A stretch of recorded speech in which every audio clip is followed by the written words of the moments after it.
Hola, ¿qué tal? Les saluda Isabel Cuervo y hoy vengo a comentarles lo siguiente. Más de 30 millones de dólares ha recaudado el Fondo de Libertad de Minnesota. ¿Y en dónde están? ¿Recuerdan esta organización que les nombré en mi artículo del pasado 30 de mayo?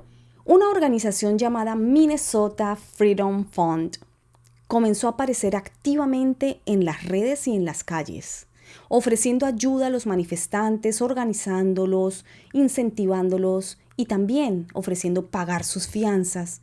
Cuando apenas comenzaban las protestas en los Estados Unidos y les pude revelar la conexión entre su directora Tonja Honsi y la Open Society Foundations, ¿sí? La de Soros. ¿Recuerdan que en ese artículo les dije que valdría la pena seguirle la pista a esta organización que incentiva protestas, organiza manifestantes y además de todo se ofrece a pagar las fianzas de los detenidos y que en septiembre pasado recibió entre $57,500 a $127,500 de la Open Society Foundations para llevar a cabo en 2020 el proyecto We Rise? Nos levantaremos, se puede traducir así. Bueno, pues he hecho la tarea. El Fondo de Libertad de Minnesota, dirigido por Tonja Honsi, que también es miembro del proyecto Justicia Soros, ha recaudado más de 30 millones de dólares desde la muerte de George Floyd a manos de un policía en Minneapolis. Pero ¿en dónde está el dinero? ¿Cómo se ha invertido?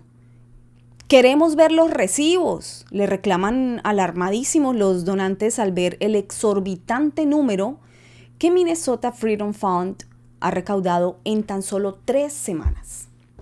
Desde la organización contestan que ya han pagado $200,000 en fianzas, pero los números suenan débiles, un poco desnivelados, por decirlo menos.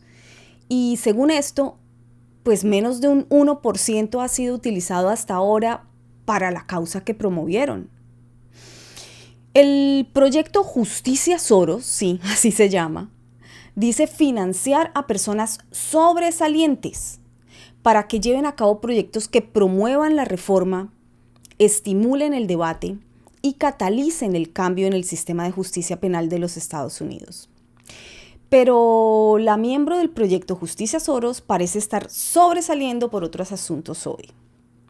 Honsi no solo está enfrentando la válida exigencia de la gente para que muestre cómo se han empleado hasta ahora las millonarias donaciones realizadas al fondo que ella preside, sino que también está siendo cuestionada por un grupo de nativos estadounidenses que aseguran que Honsi se hace pasar por nativa para conseguir becas, subvenciones, ayudas de diferentes organismos y fundaciones. Una página fue creada en Facebook en abril de este año. En ella, sus miembros reclaman advertir sobre, abro comillas, el fraude, los engaños y el robo que Tonja Honsi, una organizadora blanca en el área de Twin Cities, Minnesota, así la describen, ha cometido en contra de las comunidades indígenas. Cierro comillas. Pero el Minnesota Freedom Fund no es la única organización que ha sobrepasado las expectativas con la generosidad de los donantes, recaudando más de 30 millones de dólares, aunque habían anunciado que su objetivo era llegar a 50 millones.